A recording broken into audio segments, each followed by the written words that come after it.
And I will hand over to my co-founder. Yeah, I believe this presentation is very interesting, and please keep the question in the end of the session because we will still have Mr. Raghuv that will present about our compression technology. Mr. Raghuv, please. Good morning, everyone. My name is Raghuv Jaiswal, and we are now moving from gas turbines to compression, the world of compression. If you could put up the slides, please. So compression in CCS and decarbonization of heat. These are two applications which is increasingly talked about. CCS, as you would know, is carbon capture, utilization, storage, or sequestration. And decarbonization of heat is an obvious topic because we know that 40% of usable form of energy is still heat.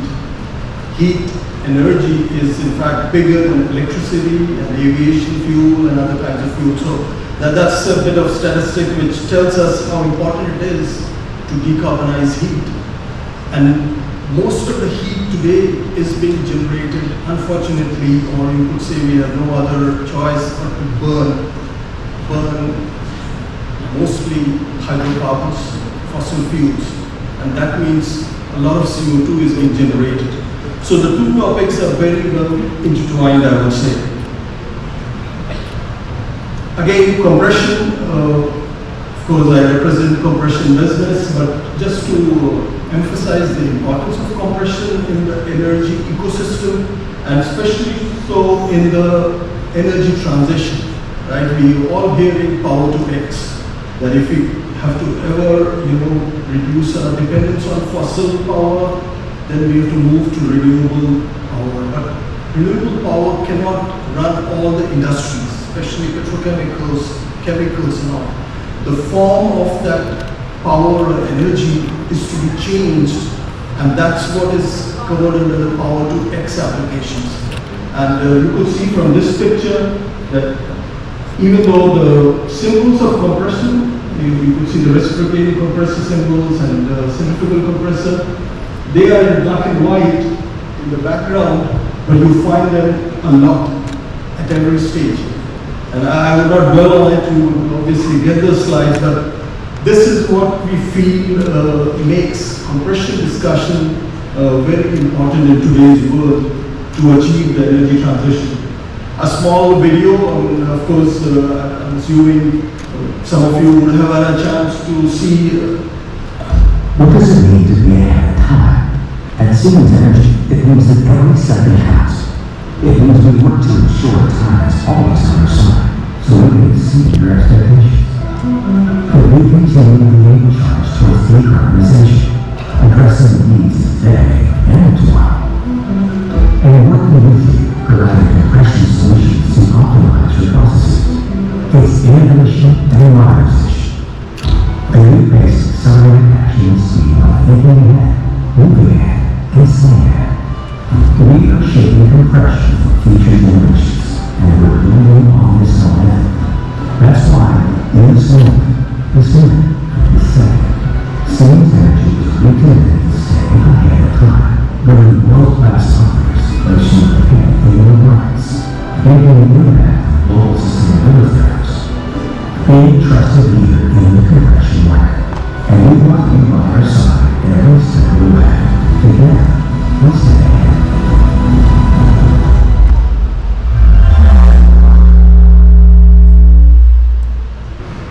Well, the intent of showing that small video was to just show a glimpse of what kind of compressors we make and how they look like. We've seen impellers and pistons and centrifugal and reciprocating compressors, and of course there are people there in that video.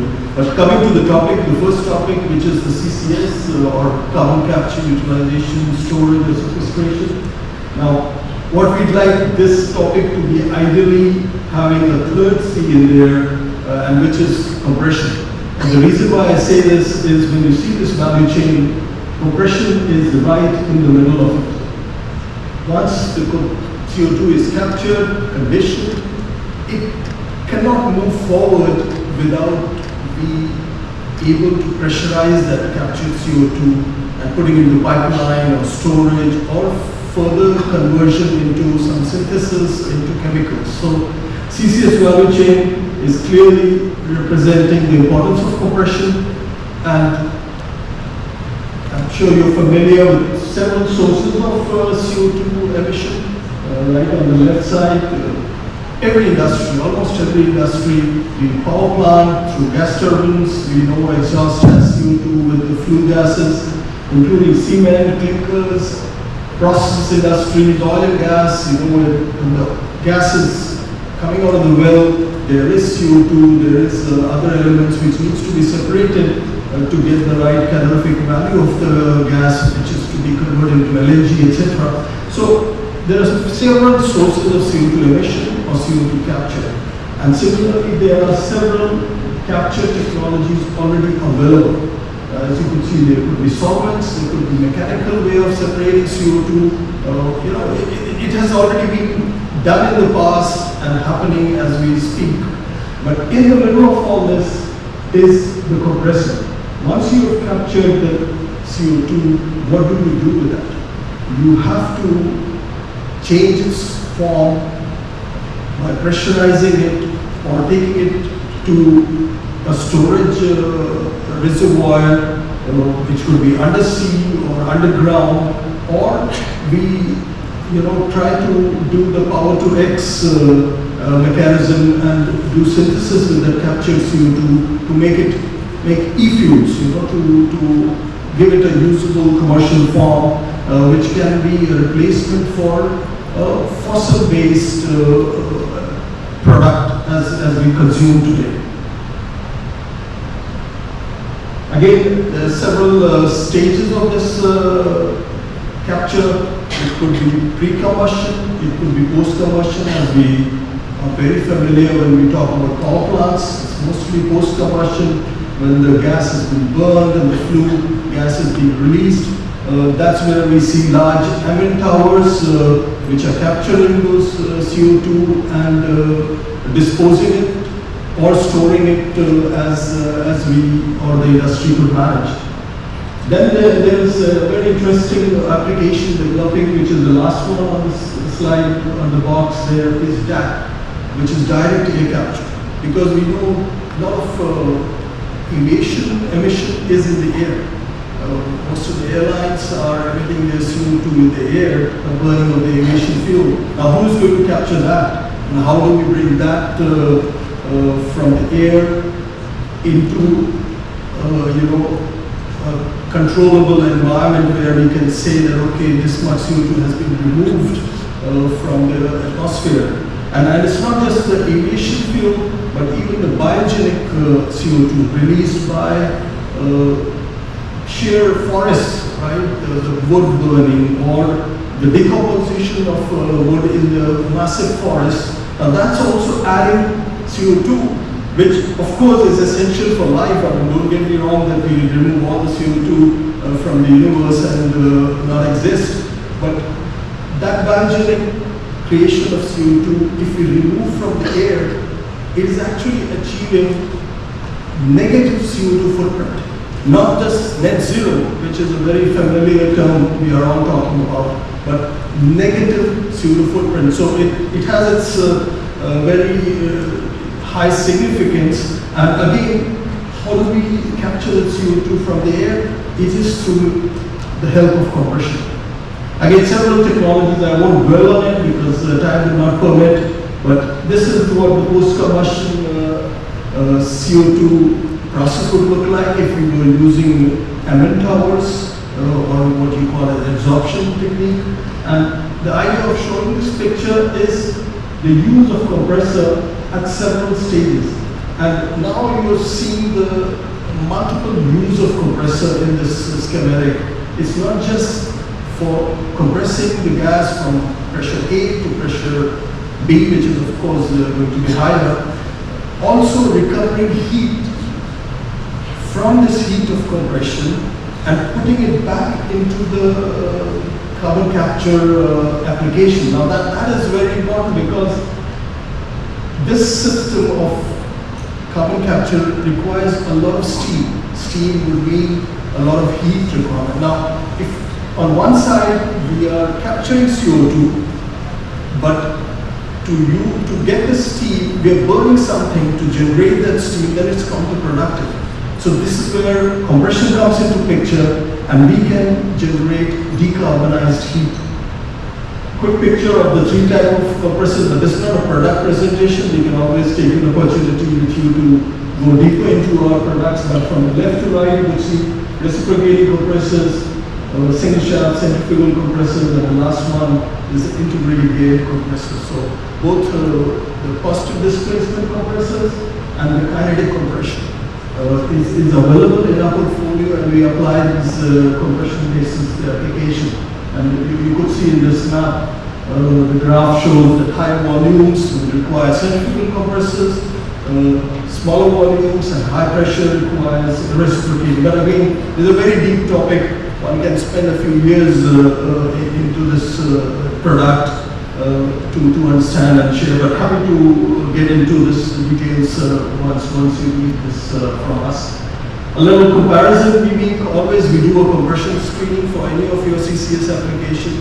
We would figure out which is the most lowest cost of capture solution for you, right? Because over a period of time, say 20 years time, it should not be that we've consumed more energy in this compressor than reducing or cutting the emission or the emitting source. So that equation has to be balanced. Again, CO2 is a real gas behavior. It is a heavy molecular weight gas, so it reduces its volume sharply when it is pressurized. It has several other characteristics, like it goes into supercritical mode, which means it is gaseous in nature, but behaves like a liquid. It becomes viscous as a liquid could be. But that gives an opportunity that you could use this form of CO2 to pump into the pipeline like a liquid. And when a liquid flows into a pipeline, it consumes lesser energy than when a gas flows, right? So you could handle with lesser friction and flow. So, I was just saying that there's several such, situations arise or opportunities arise where we can do things in a more creative way than we were conventionally thinking some years back when CO2 was not such a big nightmare or a challenge. Again, last piece of my presentation is on heat, as I said, and if we start from left to right, of course everybody is familiar with the conventional heat pumps. Then the middle part is what is very interesting, which is what I will dwell on, is mechanical vapor recompression. Now we know that heat flows from higher temperature to lower temperature zone. What if there were equipment, which is what MVR is, which could reverse this? We could flow the heat from a lower temperature zone to a higher temperature zone, which means we could use waste heat, which exists in low temperature, low pressure form, any place, right? This is what you have 2 minutes. Yeah, I'll just finish on this. So mechanical vapor recompression is got the ability to convert this waste heat into useful form of heat at high pressure and high temperature, and at the heart of it is steam compression.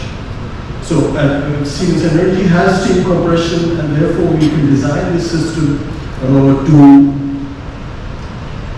do this work where you could convert waste heat into usable heat by using just steam cycle, no refrigerant.